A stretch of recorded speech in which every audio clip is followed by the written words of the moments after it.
Hi, ಎಲ್ಲರೂ ಹೇಗಿದ್ದೀರಾ? ಹೇಗೆ ಓದ್ತಾ ಇದ್ದೀರಾ? ಎಲ್ಲರೂ ಮಸ್ತಾಗಿ ಪ್ರಿಪೇರ್ ಆಗ್ತಿದ್ದೀರಾ ಅಂದ್ಕೊತೀನಿ. ಪ್ರಿಪೇರ್ ಆಗಿ, ಚೆನ್ನಾಗಿ ಪ್ರಿಪೇರ್ ಆಗಿ. ನಿಮ್ಮಲ್ಲಿ ನೀವೆಲ್ಲರೂ ಪಾಸ್ ಆದರೆ I am the most happiest person in this world. So ನೀವು ಪಾಸ್ ಆಗೋದಕ್ಕೆ ನಾ ಜೊತೆಗೆ ನಿಂತ್ಕೊಂಡು ಗೈಡೆನ್ಸ್ ಮಾಡ್ತೀನಿ. Don't worry. ಸೊ ಎಲ್ರಿಗೂ ಒಂದೊಂದು ಗೌರ್ಮೆಂಟ್ ಜಾಬ್ ಆಗಲಿ. ಎಲ್ಲರೂ ಆರಾಮ್ಸೆ ಜಾಬ್ಗೆ ಹೋಗಿ, ಮ್ಯಾಮ್ ನನ್ನ ಜಾಬ್ ಆಯಿತು, ಅಕ್ಕ ನನ್ನ ಜಾಬ್ ಆಯಿತು ಅಂದರೆ ಫುಲ್ ಖುಷಿ ಆಗುತ್ತೆ. ಸೊ ಈ ವಿಡಿಯೋದಲ್ಲಿ ಬಂದುಬಿಟ್ಟು ತುಂಬ ದಿನದಿಂದ ಕೇಳ್ತಿದ್ರಿ ಅಲ್ವಾ, ಕನ್ನಡ ಸೋರ್ಸ್ಗಳು ಹೇಳಿ, ಕನ್ನಡ ಬುಕ್ ಲಿಸ್ಟ್ಗಳು ಹೇಳಿ, ಕನ್ನಡ ಬುಕ್ ಲಿಸ್ಟ್ ಹೇಳಿ ಅಂತ. ಸೊ ಈ ವಿಡಿಯೋದಲ್ಲಿ ಕನ್ನಡ ಬುಕ್ ಲಿಸ್ಟ್ ಹೇಳ್ತೀನಿ. So any group C, group B, group A ಯಾವುದಕ್ಕೆ ಪ್ರಿಪೇರ್ ಆಗ್ತೀರಿ ಈ ಬುಕ್ ಎನಫ್ ಆಗುತ್ತೆ. ಇದ್ರ ಮೇಲೆ ನೀವು ಓದೋದು ಬೇಕಾಗಿಲ್ಲ. ಬಟ್ ನಿಮಗೆ ಈ ಬುಕ್ ಸೂಟ್ ಆಗಿಲ್ಲ ಅಂದರೆ ನಿಮಗೆ ಯಾವ್ದು ಕಂಫರ್ಟಬಲ್ ಇರುತ್ತೋ ಅಥವಾ ನೀವು ಇವಾಗ ಯಾವ್ದು ಓದ್ತಿದ್ದೀರೋ ಅದನ್ನು ಇಟ್ಕೊಂಡ್ರು ಓಕೆನಾ. ನಾ ಹೇಳಿದ ತಕ್ಷಣ ಚೇಂಜ್ ಮಾಡೋದಕ್ಕೆಲ್ಲ ಹೋಗಬೇಡಿ, ಮತ್ತು ತಪ್ಪಾಗುತ್ತೆ. ನಾ ಹೇಳ್ತಿದ್ದೀನಿ ಅಂತ ಬುಕ್ ಚೇಂಜ್ ಮಾಡೋದಕ್ಕೆ ಹೋಗಬೇಡಿ. ನೀವು ಆಲ್ರೆಡಿ ಒಂದು ಬುಕ್ಕನ್ನ ಓದಿ, ಸ್ಟಡಿ ಮಾಡಿ, ರಿವಿಷನ್ ಮಾಡಿ, ಅದಕ್ಕೆ ಸ್ಟಿಕ್ ಆಗಿದ್ದೀರಾ, ನೋಟ್ಸ್ ಮಾಡ್ಕೊಂಡಿದ್ದೀರಾ ಅಂದರೆ perfect. It's all right. It's full ಕಂಪ್ಲೀಟಾಗಿ ಪರ್ಫೆಕ್ಟ್ ಇದೆ. ದಯವಿಟ್ಟು ಏನನ್ನೂ ಚೇಂಜ್ ಮಾಡೋಕ್ಕೆ ಹೋಗಬೇಡಿ. ಜಸ್ಟ್ ಅದನ್ನೇ ಮೂವ್ ಮಾಡಿ. ಬಟ್ ಯಾರಾದರೂ ಹೊಸದಾಗಿ ಸ್ಟಾರ್ಟ್ ಮಾಡ್ತಿದ್ದಾರೆ, ಇಲ್ಲ ಯಾವುದಾದ್ರೂ ಪರ್ಟಿಕ್ಯುಲರ್ ಸಬ್ಜೆಕ್ಟ್ಗೆ ಅವ್ರ ಬುಕ್ಸ್ಗಳು ತೊಗೊಂಡಿಲ್ಲ ಅಂದರೆ ಮಾತ್ರ ನೀವು ತೊಗೊಳ್ಳೋದು ಒಳ್ಳೆಯದು.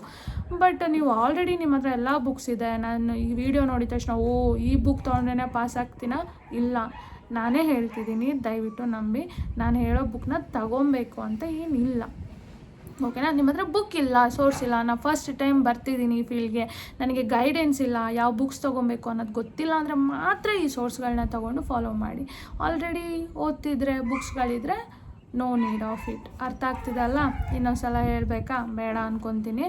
So stick for what you have. ನಿಮ್ಮ ಹತ್ರ ಏನಿದೆಯೋ ಅದಕ್ಕೆ ಸ್ಟಿಕ್ ಆಗಿ, ಅದನ್ನೇ ಜಸ್ಟ್ ಪ್ರಿಪೇರ್ ಆಗಿ, ಏನೋ ಸಾಕು, ಓಕೆನಾ. ದೆನ್ ನೆಕ್ಸ್ಟ್ ಯಾವುದಾದ್ರೂ ಅಡಿಷ್ನಲ್ ಸೋರ್ಸ್ಗಳಲ್ಲಿ ಯಾವುದಾದ್ರೂ ಅಡಿಷ್ನಲ್ ಇನ್ಫಾರ್ಮೇಷನ್ಗಳಿಲ್ಲ ನಿಮ್ಮ ಬುಕ್ಕಲ್ಲಿ ಅಂದರೆ ಜಸ್ಟ್ ಗೂಗಲ್ ಇಟ್ ಅಥವಾ ಯೂಟ್ಯೂಬಲ್ಲಿ ಆ ವಿಡಿಯೋಗಳನ್ನ ನೋಡಿ ಸಾಕು, ಎನಾಫ್, ಓಕೆನಾ. ಅದಕ್ಕೆ ಅಂತ ಹೊಸ ಸೋರ್ಸ್ಗಳನ್ನ ತೊಗೊಬೇಡಿ. ತುಂಬ ದೊಡ್ಡ ತಪ್ಪಾಗುತ್ತೆ. ತುಂಬ ಜನ ಮಾಡುವಂಥ ದೊಡ್ಡ ತಪ್ಪೇ ಅದು, ಓಕೆನಾ. ಸೊ ಬುಕ್ ಲಿಸ್ಟ್ಗೆ ಹೋಗೋಣ.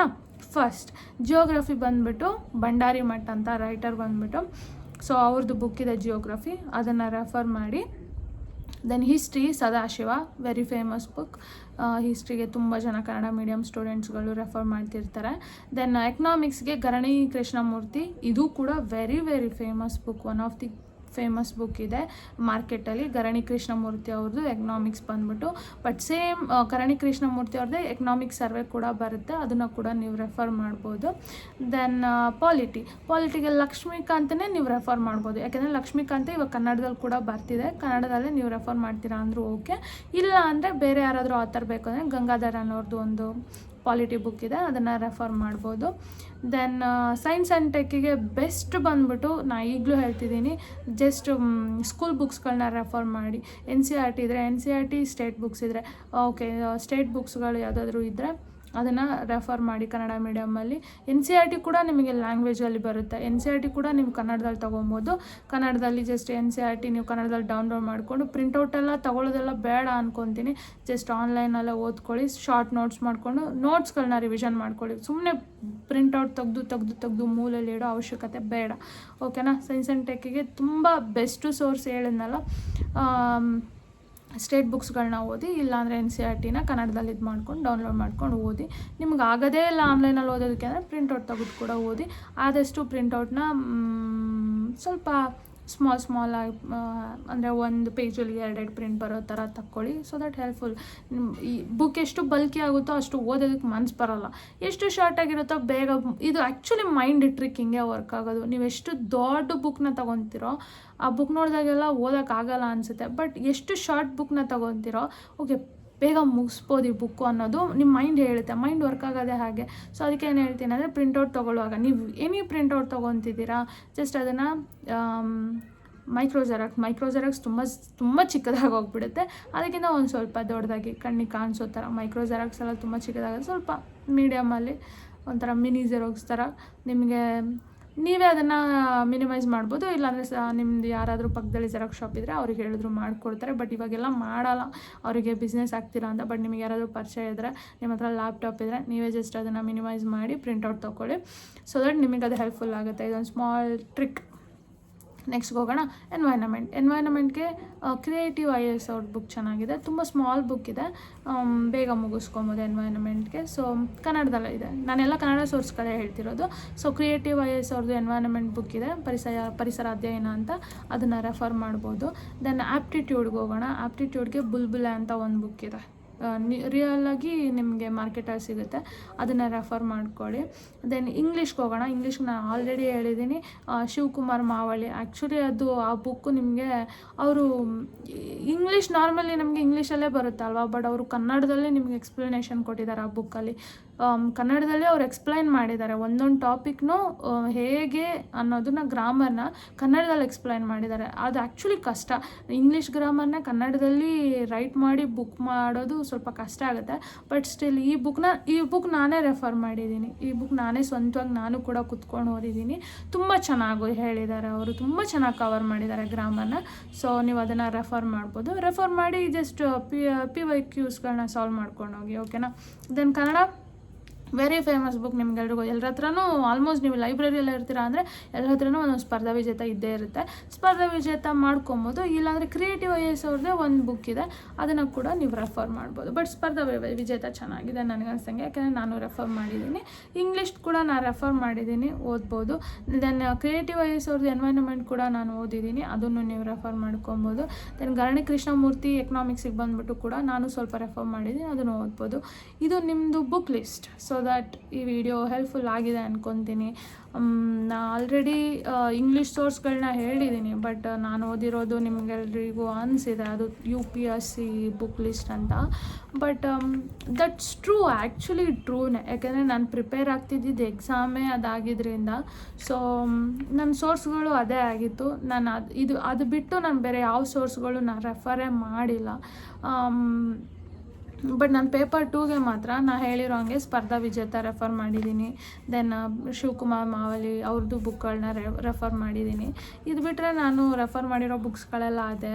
ಸೊ ಅದು ಸ್ವಲ್ಪ ಬಲ್ಕಿ ವಾಸ್ಟ್ ಅನಿಸುತ್ತೆ, ಸೊ ಏನು ಮಾಡೋದಕ್ಕಾಗಲ್ಲ. ಬಟ್ ಇನ್ನೊಂದು ಟಿಪ್ಸ್ ಏನು ಹೇಳ್ತೀನಿ ಅಂದರೆ, ನಿಮಗೆ ಸ್ವಲ್ಪ ಟೈಮ್ ಇದೆ, ಇವಾಗ ಹೊಸ ನೋಟಿಫಿಕೇಷನ್ ಆಗೋದಕ್ಕೆ ಟೈಮ್ ಇದೆ. ಸೊ ಈ ಟೈಮ್ನ ಪರ್ಫೆಕ್ಟಾಗಿ ಯೂಸ್ ಮಾಡ್ಕೊಳ್ಳಿ. ಆದಷ್ಟು ಎಲ್ಲ ಸ್ಟ್ಯಾಂಡರ್ಡ್ ಬುಕ್ಸ್ ನಾನು ಏನು ಹೇಳಿದ್ದೀನೋ ಇದನ್ನು ಮಲ್ಟಿಪಲ್ ರೀಡಿಂಗ್ ಕೊಡಿ. ಫಸ್ಟು ಮಲ್ಟಿಪಲ್ ರೀಡಿಂಗ್ ಕೊಡಿ, ಮಲ್ಟಿಪಲ್ ರಿವಿಷನ್ ಕೊಡಿ. ನೆಕ್ಸ್ಟ್ ವೀಡಿಯೋದಲ್ಲಿ ನಾನು ಹೇಗೆ ರಿವಿಷನ್ ಮಾಡಬೇಕು ಅನ್ನೋದು ಒಂದು ವಿಡಿಯೋ ಮಾಡ್ತೀನಿ, ಡೋಂಟ್ ವರಿ, ಓಕೆನಾ. ಸೊ ಸದ್ಯಕ್ಕೆ ಇದು ಬುಕ್ ಲಿಸ್ಟ್ ಆಗಿರುತ್ತೆ.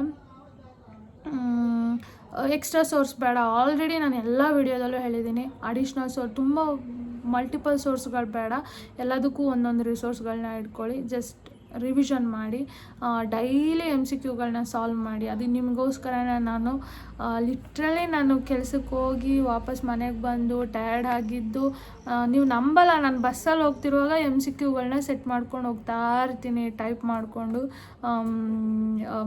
ಟೆಲಿಗ್ರಾಮಲ್ಲಿ ನಾನು ಅಯ್ಯೋ ಟೈಮ್ ಆಯಿತು, 9 ಗಂಟೆ ಆಯಿತು, ನಾನು ಇನ್ನೂ ಸಿಲೆಬಸ್ ಕೊಟ್ಟಿಲ್ಲ, ಇವತ್ತಿನ ಡೇದು 5 ಟಾಪಿಕ್ಗಳು ಕೊಟ್ಟಿಲ್ಲ ಅನ್ನೋದು ಮೈಂಡಲ್ಲಿ ಅದು ಓಡ್ತಿರುತ್ತೆ. 9 ಗಂಟೆ ಆಯಿತು, 10 ಗಂಟೆ ಆಯಿತು, ಅಯ್ಯೋ ಆಫೀಸ್ಗೆ ಹೋಗಬೇಕು ಅನ್ನೋ ಟೆನ್ಷನಲ್ಲಿದ್ದರು.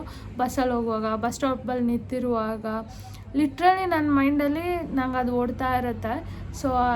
ಸೊ ಅದಕ್ಕೇನು ನಾನು ಎಫರ್ಟ್ ಹಾಕ್ತಿದ್ದೀನಿ ಅನ್ನುವಾಗ ನೀವು ನನಗೆ ಅಷ್ಟೇ ಲವ್ ವಾಪಸ್ ಕೊಟ್ಟಾಗ, ಸೊ ದಟ್ ನನಗೆ ಅದು ತುಂಬ ಖುಷಿ ಆಗುತ್ತೆ. ಓಕೆ, ಇವರಿಗೋಸ್ಕರ ಇನ್ನು ಮಾಡೋಣ, ಇನ್ನು ಹೆಲ್ಪ್ ಮಾಡೋಣ ಸ್ಟೂಡೆಂಟ್ಗಳಿಗೆ. ಸೊ ದಟ್ ಎಷ್ಟೋ ಸ್ಟೂಡೆಂಟ್ಸ್ಗಳು ತುಂಬ ಸ್ಟ್ರಗಲ್ ಮಾಡ್ತಿರೋ ಲೈಫಲ್ಲಿ ಒಂದು ಒಳ್ಳೆ ಪೊಸಿಷನ್ಗೆ ಹೋದಾಗ ತುಂಬ ಖುಷಿ ಆಗುತ್ತಲ್ವ. ಸೊ ಅದಕ್ಕೋಸ್ಕರ ನಿಮ್ಮೆಲ್ರಿಗೋಸ್ಕರ ಇದು ಮಾಡ್ತಿದ್ದೀನಿ. ಸೊ ಲಿಟ್ರಲಿ ಕಷ್ಟ. ನನಗೆ ತುಂಬ ಜನ VAಗಳಿಗೆ ಅವರೇ ನೀವು ಕೇಳಿ ನೋಡಿ, ಅವರೇ ಹೇಳ್ತಾರೆ ನಮಗೆ ಟೈಮೇ ಇಲ್ಲ. ಲಿಟ್ರಲಿ ನನಗೂ ಟೈಮ್ ಇಲ್ಲ, ಬಟ್ ಸ್ಟಿಲ್ ನೀವು ನಂಬಲ್ಲ, ನನಗೆ ಯಾವಾಗೆಲ್ಲ ಒಂದು 10 ನಿಮಿಷ ಸಿಗುತ್ತೋ, ಒಂದು 5 ನಿಮಿಷ ಸಿಗುತ್ತೋ, ಪಟ್ಟನಾಗಿ ಏನು ಮಾಡ್ತೀನಿ ಅಂದರೆ ಒಂದು ಟೆಲಿಗ್ರಾಮಲ್ಲಿ ಏನಾದರೂ ಪೋಸ್ಟ್ ಮಾಡ್ತೀನಿ, ಇಲ್ಲ ಅಂದರೆ ಫೋನ್ ಹಿಡ್ಕೊಂಡು ಒಂದು ವೀಡಿಯೋ ಮಾಡಿ ಈ ಥರ ನೋಟ್ಸ್ ಮಾಡಿಕೊಂಡು ನಿಮ್ಮೆಲ್ರಿಗೂ ಹೆಲ್ಪ್ಫುಲ್ ಆಗಲಿ ಅಂತ ಪಟ್ಟನಾಗಿ ನಾನು ನೋಟ್ಸ್ ಮಾಡಿಕೊಂಡು ಎಲ್ಲದ್ರದ್ದು ನೋಡಿ, ಸ್ಯಾಲ್ರಿದು, ವೀಡಿಯೋದು ಎಲ್ಲನೂ ನೋಟ್ಸ್ ಮಾಡ್ಕೊಂಡು ಪಟ್ಟನಾಗಿ ನಿಮ್ಮ ಮುಂದೆ ಹೇಳ್ತೀನಿ, ನಿಮಗೂ ಹೆಲ್ಪ್ಫುಲ್ ಆಗಲಿ ಅಂತ. ಅಟ್ ಲಾಸ್ಟ್ ಏನು ಗೊತ್ತಾ, ನೀವು ತೋರಿಸೋ ಒಂದು ಲವ್ ಅಷ್ಟೇ, ನಿಮ್ಮದೊಂದು ಲೈಕು, ಕಮೆಂಟು, ನೀವು ಮಾಡೋ ಅಂಥದ್ದು ಒಂದು ಪ್ರೀತಿಯಿಂದ ಹೇಳ್ತೀರಲ್ಲ, ಒಂದು ತುಂಬ ಹೆಲ್ಪ್ಫುಲ್ ಆಗ್ತಿದೆ ಮ್ಯಾಮ್, ಥ್ಯಾಂಕ್ ಯು. ಈ ಮಾತುಗಳಷ್ಟೇ, ಏನು ಕಳ್ಕೊತೀವಿ ಮಾತಿಗಲ್ವಾ. ನೀವು ಆ ಥರ ಒಂದೊಂದು ಮೆಸೇಜ್ಗಳು ಕಳಿಸ್ದಾಗಲೂ ನನಗೆ ಲಿಟ್ರಲಿ ನೀವು ನಂಬಲ್ಲ, ನನಗೆ 1 ಗಂಟೆ 2 ಗಂಟೆ ಕೂತ್ಕೊಂಡು ಕೂಡ ವೀಡಿಯೋ ಮಾಡಿದ್ದೀನಿ ನಾನು. ನನ್ನ ಫೋನ್ ಟಾರ್ಚ್ ಲೈಟ್ ಹಾಕ್ಕೊಂಡು ಓಕೆ ಬೆಳಗ್ಗೆ ಬರ್ತಿದೆ ಅಂತ ಹೇಳಿ ಕೂತ್ಕೊಂಡು ವೀಡಿಯೋ ಮಾಡಿದ್ದೀನಿ. ಸೊ ಅಷ್ಟೇ, ಸಪೋರ್ಟ್ ಮಾಡಿ. ಮಾಡ್ತೀರಾ ನಂಗೆ ಗೊತ್ತು ನೀವೆಲ್ಲ. ಸೊ ಅಷ್ಟೇ ಸಾಕು, ಜಾಸ್ತಿ ಮಾತಾಡೋದಲ್ಲ ಬೇಡ, ಮೋಟಿವೇಶ್ನಲೆಲ್ಲ ನೀಡಿಲ್ಲ. ನೀವೆಲ್ಲ ತುಂಬ ಸ್ಟ್ರಾಂಗ್ ಸ್ಟೂಡೆಂಟ್ಸ್ಗಳು, ತುಂಬ ಚೆನ್ನಾಗಿ ಓದ್ತಿದ್ದೀರಾ, ಸಾಕು. ನೆಕ್ಸ್ಟು ಹೋಗಿ ಓದಿ ಪ್ರಿಪೇರ್ ಆಗಿ, ಅಷ್ಟೇ. All the best, love you all, bye bye.